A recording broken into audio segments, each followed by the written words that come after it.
Hello learners, आप सभी को प्यार भरा नमस्कार। ज्ञान असली क्लासेस के यूट्यूब सेशन में आपका बहुत बहुत स्वागत है। आपका बहुत बहुत स्वागत है हमारी डेली एमसीक्यू प्रैक्टिस सीरीज़ में। ये हमारा अभ्यास सीरीज़ डेली इसी चैनल पर आपको मिलेगा और इसमें हम फोकस करते हैं यूजीसी नेट दिसंबर 2024 को, और इसमें आने वाले जो क्वेश्चन एक्सपेक्टेड एमसीक्यूज़ हैं जो पेपर 1 में आपके पूछे जा सकते हैं उनको। पहली बार अगर इस वीडियो को देख रहे हैं तो सबसे पहले तो लाइक कर दीजिए इस वीडियो को। साथ ही साथ आप नीचे कमेंट सेक्शन में जाइए और वहाँ पर बताइए कि ये सेशन आपको कैसा लग रहा है at the end of the video, यानी पूरा सेशन देखने के बाद। सब्सक्राइब कर देंगे चैनल को तो आपको डेली जो है नोटिफिकेशन भी मिल जाएगा अगर आप बेल आइकन को प्रेस कर देंगे। हमारे टेलीग्राम से भी जुड़ जाइए। तो ये थी कुछ प्रारंभिक जानकारी और इसके बाद स्टार्ट करते हैं आज के 8 अक्टूबर का ये इंपॉर्टेंट सेशन। और आज का सेशन कुछ स्पेशल होने वाला है। क्यों स्पेशल होने वाला है? तो इसमें दो चीज़ें हैं। सबसे पहले तो नई जो शिक्षा नीति हमारी आई है, राष्ट्रीय शिक्षा नीति 2020, इसके ऊपर ही ये सारे क्वेश्चंस रहने वाले हैं। तो अगर आपको सारे ही क्वेश्चंस जो हैं वो एनईपी 2020 के ऊपर दिखे तो आप जो है बिल्कुल भी अचंभित मत होइएगा। ये मत सोचिएगा कि ये सारे क्वेश्चंस जो है वो सेम ही टॉपिक पे क्यों है, क्योंकि एक पर्टिकुलर टॉपिक को मैं चाहता हूँ खत्म करूँ। एनईपी 2020 से क्या क्या क्वेश्चंस पूछे जा सकते हैं इसके ऊपर जो है हम देखेंगे कि आज कौन कौन से क्वेश्चंस हैं इनमें। तो स्टार्ट करते हैं बिना किसी देरी के आज के इस 8 अक्टूबर का ये सेशन। पहला क्वेश्चन है हमारे पास, एनईपी 2020 के अनुसार उच्च शिक्षा, चिकित्सा और विधि शिक्षा को छोड़कर के विनियमन के लिए कौन सा निकाय जिम्मेदार है? According to NEP 2020, which body is responsible for the regulation of higher education except for medical and legal education? तो एक तो चीज़ है कि एक्स्ट्रा जानकारी आपको क्वेश्चन में ही मिल गया कि जो भी एक बॉडी बनाई जा रही है ना, वो बॉडी में मेडिकल और लीगल एजुकेशन नहीं आएगा। यानी हायर एजुकेशन के लिए जो उच्च शिक्षा के लिए एक निकाय तैयार किया जा रहा है उसमें जो आपकी चिकित्सा की शिक्षा होगी और जो ये लीगल एजुकेशन होगा, जो लॉ से रिलेटेड या आपके जुडिशरी से रिलेटेड, तो वो एजुकेशन इसमें नहीं आएगा इस बॉडी के अंदर। बताइए इनमें से कौन सी बॉडी है वो? पहला ऑप्शन आपके पास है राष्ट्रीय अनुसंधान foundation, national research foundation, NRF के नाम से इसको जाना जाएगा। Higher education grants council, HEGC, उच्च शिक्षा अनुदान परिषद। तीसरा ऑप्शन है आपके पास national higher education regulatory council, NHERC इसको हम कहते हैं। और चौथा है नेशनल एक्रेडिटेशन काउंसिल, राष्ट्रीय प्रत्यायन परिषद। बताइए इनमें से कौन सा करेक्ट आंसर होगा? क्वेश्चन नंबर 1 लिखेंगे और जो भी करेक्ट आंसर होगा वो नीचे कमेंट सेक्शन में मेंशन कर देंगे। क्वेश्चन नंबर 1 लिखने के बाद जो भी ऑप्शन आपको करेक्ट लगे वो नीचे मेंशन कर देंगे। तो आई होप कि आपने जो है इसका करेक्ट आंसर चुन लिया हो और नीचे कमेंट सेक्शन में मेंशन कर दिया होगा।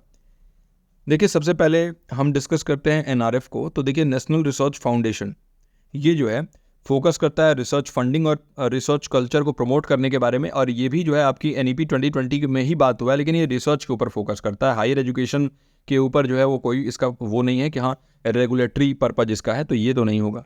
दूसरा है हायर एजुकेशन ग्रांट्स काउंसिल, एचईजीसी, तो ये फंडिंग जो भी देना होगा ना उसके लिए ये रिस्पॉन्सिबल होगा। तो एक है HECI हैकी, है ना, और इसको फंडिंग देने के लिए ये हायर एजुकेशन ग्रांट्स काउंसिल बनाया जाएगा। तीसरा है आपके पास national higher education regulatory council, यानी राष्ट्रीय उच्च शिक्षा नियामक परिषद, और यही जो है इसका करेक्ट आंसर होगा। NHERC जो है एक रेगुलेटरी बॉडी होगा और ये किसके अंडर आएगा? हैकी के अंदर, है ना। हैकी का फुल फॉर्म क्या होगा? HECI का higher education commission of India, और इसके अंदर में आएगा ये NHERC, national higher education regulatory council. और ये क्या करेगा? ये रेगुलेट करेगा, है ना, ये रेगुलेट करेगा, ये इसका विनियमन करेगा कि भाई हायर एजुकेशन कैसा होना चाहिए, उच्च शिक्षा कैसा होना चाहिए, मेडिकल और लीगल एजुकेशन को छोड़ के। अच्छा, जो ये हैकी है तो बहुत सारे अलग अलग निकायों को बंद किया जाएगा। जैसे यूजीसी होगा तो यूजीसी भी डिसॉल्व हो जाएगा, है ना। जैसे आपका बहुत सारे ऐसे रेगुलेटरी काउंसिल हैं, फिर आपके एक्रेडिटेशन काउंसिल है, नैक है, इन सभी को रद्द करके और सिर्फ एक ही बॉडी रहेगी हैकी, higher education commission of India, और इसी के अंडर में ये सारी चीज़ें आएंगी। अलग अलग जो है इसके लेटरल्स बने हुए हैं और उनके अंडर में आएगा। तो सी ऑप्शन इसका करेक्ट होगा। इंपॉर्टेंट क्वेश्चन, जितने भी आज के क्वेश्चन हैं सारे इंपॉर्टेंट हैं और उनके एग्जाम में पूछे जाने की जो प्रोबेबिलिटी है बहुत ज़्यादा है ना। तो आई होप कि इसका सही उत्तर आपने कमेंट सेक्शन में दे दिया हो। अगले प्रश्न पर चलते हैं, और कॉम्पेरेटिवली इजी क्वेश्चन है, लेकिन आपके एग्जामिनेशन में पहले पूछा भी जा चुका है और पूछा भी जा सकता है। ये है एनईपी 2020 के तहत स्कूल शिक्षा की संरचना को कैसे संशोधित किया गया है? Under NEP 2020 how is the school education structure revised? पहला ऑप्शन है 6+3+3+2, दूसरा ऑप्शन है 10+2, तीसरा ऑप्शन है 5+3+3+4, और चौथा ऑप्शन है 7+2+3। बताइए नया जो हमारा ये स्ट्रक्चर है वो कौन सा है, रिवाइज किया गया ना, तो उसकी रिवाइज करने के बाद कौन सा स्ट्रक्चर बनाया गया है। क्वेश्चन नंबर 2 लिखेंगे और जो आपको लग रहा है इसमें से करेक्ट ऑप्शन होगा वो सामने में लिख देंगे नीचे कमेंट सेक्शन में जाके। 5 सेकंड का आपको समय देता हूं। तो आई होप कि आपने इसका सही उत्तर दे दिया हो नीचे कमेंट सेक्शन में जाके। देखिए NEP 2020 यानी जो हमारी नेशनल एजुकेशन पॉलिसी 2020 है, इसमें एक नए स्ट्रक्चर को लाया गया और रिप्लेस किसको करेगा, 10+2+3 वाला जो स्ट्रक्चर हमारा चलता हुआ आ रहा था। अभी तक हमारा ये स्ट्रक्चर चलता हुआ आ रहा था, कोठारी एजुकेशन कमीशन में लाया गया था ये 10+2+3 स्ट्रक्चर में क्या था कि हमें जो है 10 साल तक तो आपका सेकेंडरी एजुकेशन तक होगा, हायर सेकेंडरी के लिए +2 और ग्रेजुएशन के लिए +3, यही सिस्टम अभी तक चल रहा था। लेकिन अब ये इसको रिप्लेस कर रहा है, तो कौन सा हो रहा है, ये सी ऑप्शन करेक्ट होगा, 5+3+3+4 ये संरचना जो है तैयार किया गया है। और 5+3+3+4 में क्या होगा कि अलग अलग जो है चरणों में अलग अलग तरीके से पढ़ाया जाएगा, उनके डेवलपमेंटल स्टेजेज को ध्यान में रखते हुए। जो बच्चों के डेवलपमेंटल स्टेजेस हैं इनके हिसाब से इसको रेडी किया गया है। अब इस 5 साल में सबसे पहले तो प्रिपरेटरी स्टेज को हम कहते हैं, जिसमें आंगनबाड़ी भी आ जाता है, आंगनबाड़ी और फिर जो है आपका फर्स्ट एंड सेकंड, फिर ये 3 साल जो है थर्ड फोर्थ फिफ्थ, और इसके बाद अगले 3 साल में यहाँ से वोकेशनल एजुकेशन भी स्टार्ट हो जाएगा क्लास 6 से ही, और फिर इसके बाद 4 साल 9, 10, 11, 12 इन सबको इंटीग्रेट करके पढ़ाया जाएगा, है ना। तो ये सिस्टम नया है और कॉग्निटिव डेवलपमेंट के स्टेजेस से अलाइन किया गया है इनको। 10+2+3 जो सिस्टम था इसको ये रिप्लेस कर रहा है ना। बाकी सभी ऑप्शन यहाँ पर गलत है। तो आई होप कि ये क्वेश्चन आपका क्लियर हो गया हो। 5+3+3+4 हमारा नया सिस्टम है। अब ये 5+3+3+4 से ही रिलेटेड एक क्वेश्चन हमारा अगला आ रहा है। तो क्वेश्चन नंबर 3 लिखेंगे और जो आपको सही ऑप्शन लगे वो नीचे कमेंट सेक्शन में मेंशन कर देंगे। सारे ही क्वेश्चन अगेन बता दूं कि NEP 2020 से होने वाले हैं। और अगर आपको ये सेशन पसंद आ रहा है, हमारा ये एफर्ट पसंद आ रहा है और हम क्या क्या नई नई चीज़ें कर रहे हैं इन क्लासेस में, कितना अच्छा लग रहा है इन सभी चीज़ों को डिस्कस करके, तो आप जरूर क्या करेंगे, नीचे कमेंट सेक्शन में बताएंगे कि हमारा ये एफर्ट कैसा लग रहा है और इस वीडियो को लाइक भी कर देंगे। लाइक करने में कंजूसी मत किया करिए, बस आपसे यही मैं कहता हूँ।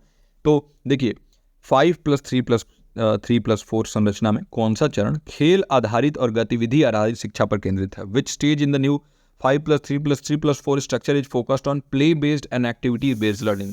प्ले बेस्ड और एक्टिविटी बेस्ड लर्निंग के बारे में बात किया जा रहा है।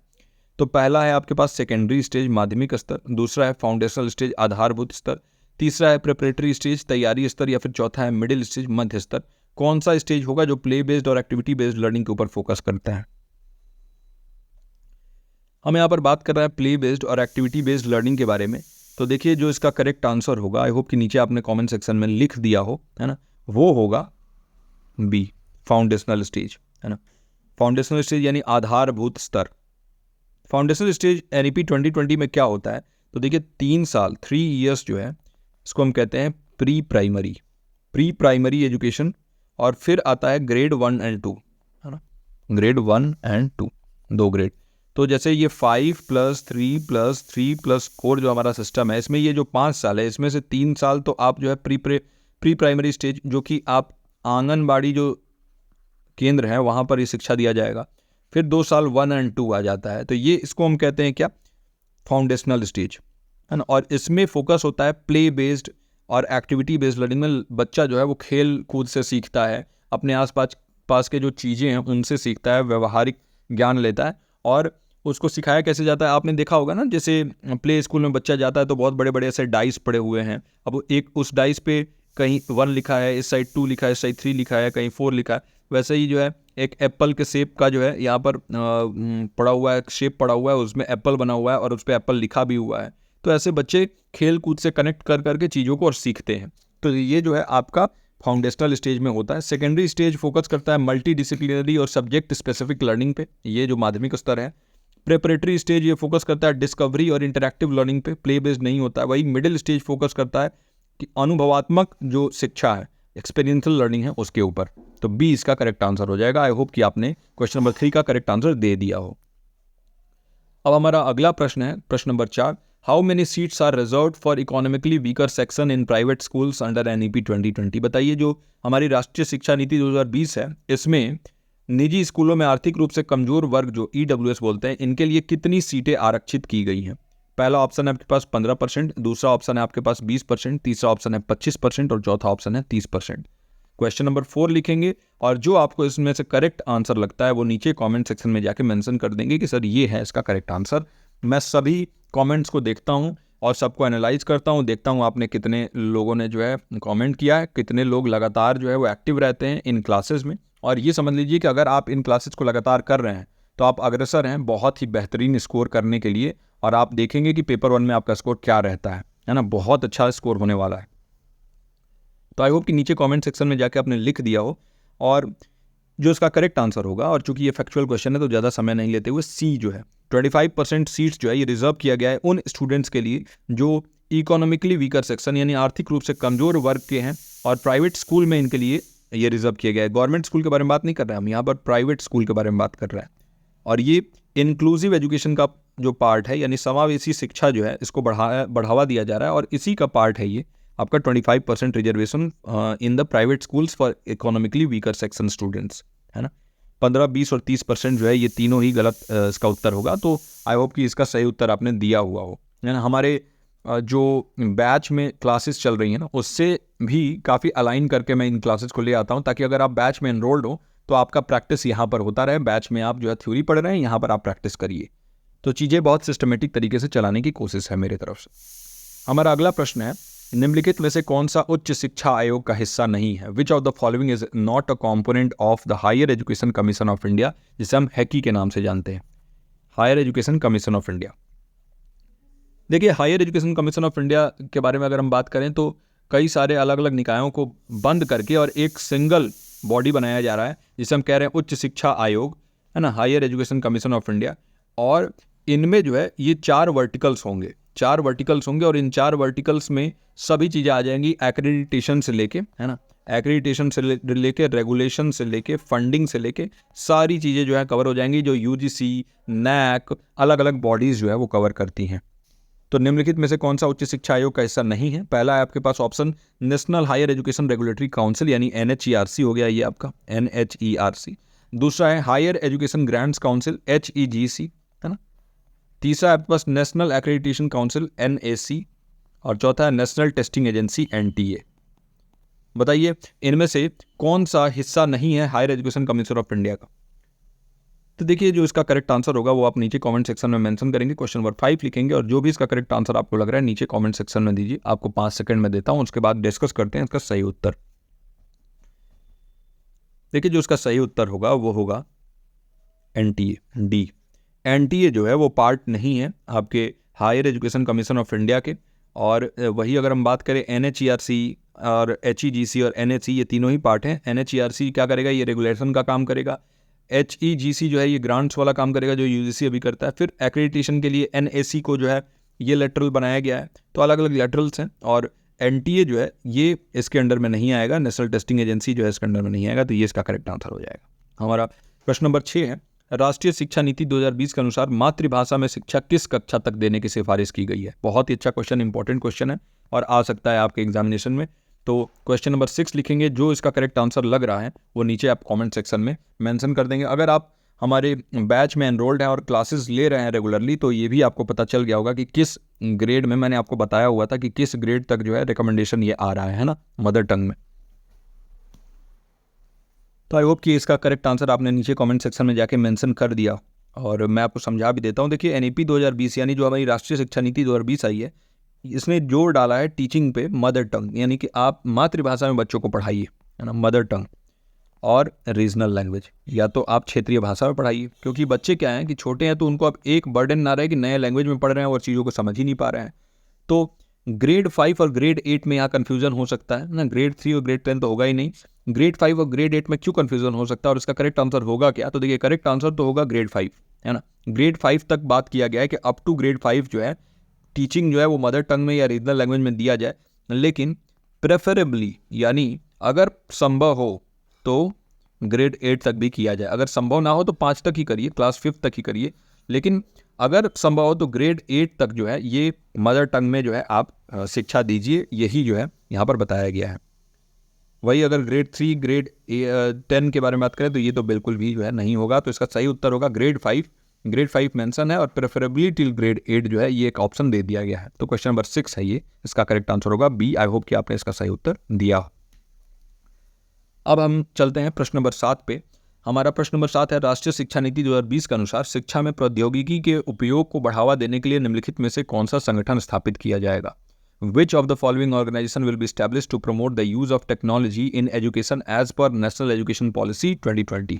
बताइए, आपके पास ये 4 ऑप्शंस हैं। पहला है नेशनल डिजिटल लाइब्रेरी यानी राष्ट्रीय डिजिटल पुस्तकालय, दूसरा ऑप्शन है नेशनल टेक्नोलॉजी काउंसिल राष्ट्रीय प्रौद्योगिकी परिषद, तीसरा है नेशनल एजुकेशनल टेक्नोलॉजी फोरम यानी राष्ट्रीय शैक्षिक प्रौद्योगिकी मंच, और चौथा ऑप्शन है नेशनल रिसर्च फाउंडेशन यानी राष्ट्रीय अनुसंधान फाउंडेशन। बात कर रहे हैं यहाँ पर हम यूज ऑफ टेक्नोलॉजी यानी प्रौद्योगिकी का इस्तेमाल जो है वो शिक्षा में बढ़ाया जाए। नई शिक्षा नीति जो हमारी राष्ट्रीय शिक्षा नीति 2020 आई है इसके तहत, तो कौन सा इनमें से करेक्ट होगा?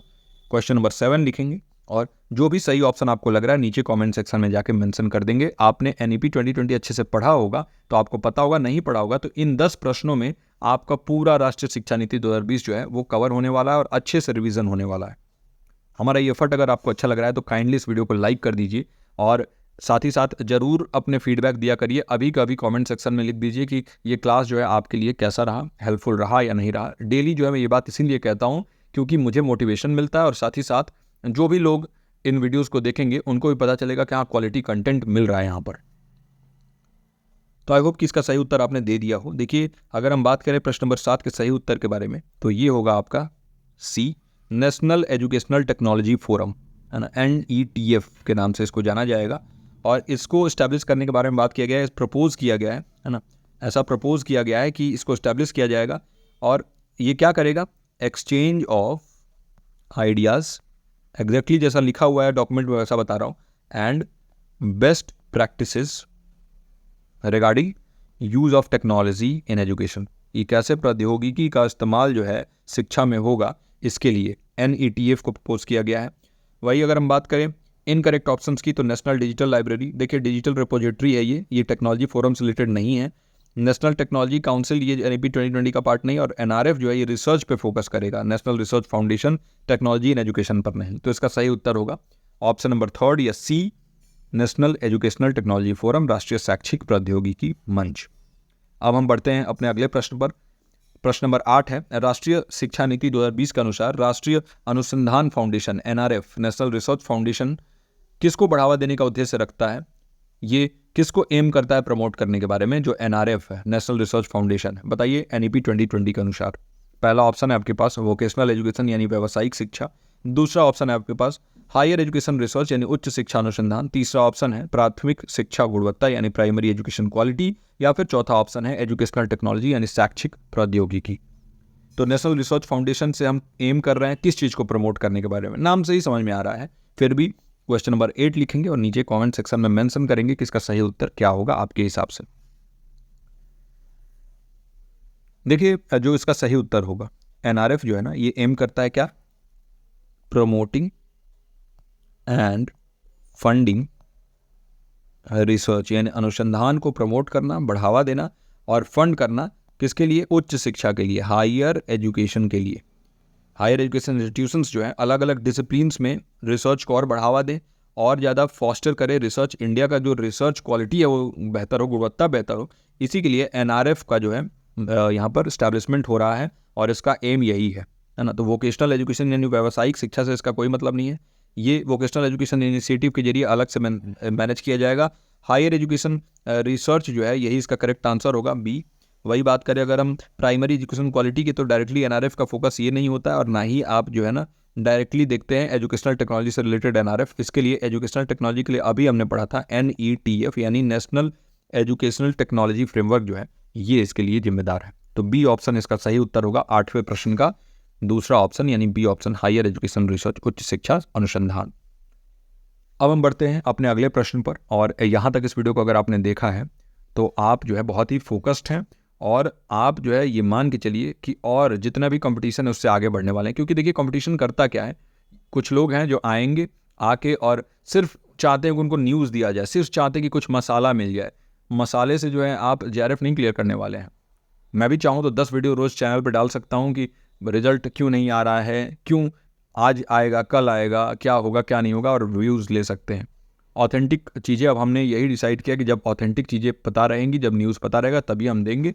अब इसके लिए कोई गुस्सा हो या कोई जो है मान जाए तो उससे जो है फ़र्क पड़ना भी नहीं चाहिए। हमारा फोकस है शिक्षा, एजुकेशन, और अगर आप एजुकेशन लेना चाहते हैं तो आप जो है इन क्लासेस से जुड़िए। अगर आप मुझसे जुड़े रहेंगे तो मैं ये गारंटी देता हूँ कि मेरे यहाँ कोई इधर उधर की ज़्यादा बातें नहीं होती हैं। बस फोकस होगा कि कैसे आपकी जो व्यवहारिक परिवर्तन है मैं शिक्षा के थ्रू कर सकूँ। प्रश्न नंबर 9 है हमारे पास, राष्ट्रीय शिक्षा नीति 2020 में निम्नलिखित में से कौन सा चरण अनुभवात्मक शिक्षा पर ध्यान केंद्रित करता है? Which of the following stages focuses on experiential learning in the NEP 2020? Question number 9 लिखेंगे। जो आपको सही इसमें से ऑप्शन लग रहा है इन चारों में से वो नीचे कमेंट सेक्शन में मेंशन कर देंगे।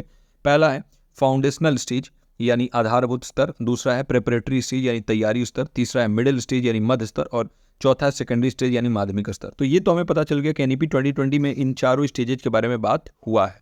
एक फाउंडेशनल स्टेज, एक प्रिपरेटरी स्टेज, एक मिडिल स्टेज और एक सेकेंडरी स्टेज। तो फाउंडेशनल स्टेज यानी 5, प्रिपरेटरी स्टेज यानी +3 वाला जो था, मिडिल स्टेज यानी +3 वाला जो था, और सेकेंडरी स्टेज मतलब +4 वाला जो था। तो 5 +3 +3 +4 के बारे में यहाँ बात हो रहा है। क्या रहा बताइए, कौन सा स्टेज फोकस करता है अनुभवात्मक शिक्षा पर, एक्सपीरियंशियल लर्निंग पर, इन चारों ऑप्शन में से?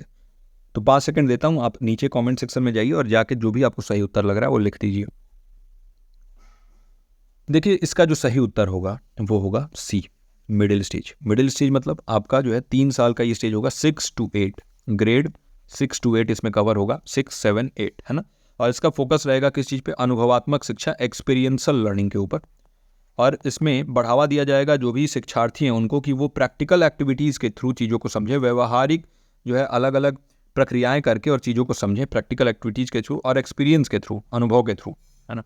फाउंडेशनल स्टेज फोकस करता है प्ले बेस्ड लर्निंग पे, अभी हमने देखा था ना एक प्रश्न में, तो ये हो जाएगा आपका खेल आधारित जो अधिगम होता है, प्ले बेस्ड लर्निंग होता है इस पे।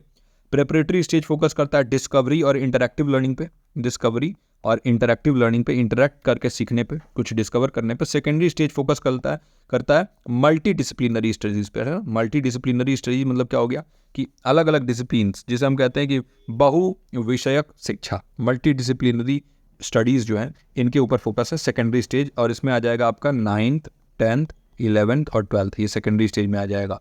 प्रिपरेटरी स्टेज, और इसमें जो है फाउंडेशनल स्टेज में 1, 2 भी आ जाता है, और जो 3 साल का आपका आंगनबाड़ी होता है वो हो जाएगा, और 3, 4, 5 ही आ जाएगा इसमें जो आपका प्रिपरेटरी स्टेज है। इसमें फाउंडेशनल स्टेज में आ गया 1, 2, प्रिपरेटरी स्टेज में 3, 4, 5, मिडिल में आ गया 6, 7, 8 और सेकेंडरी में आ गया 9, 10, 11, 12। तो ये भी आपका क्लियर हो गया होगा। तो आई होप कि इस ऑप्शन क्यों हम इसको चुन रहे हैं इसमें भी अब आपको कोई डाउट नहीं रहेगा, और इस क्वेश्चन का सही उत्तर भी अब आपको समझ में आ गया हो।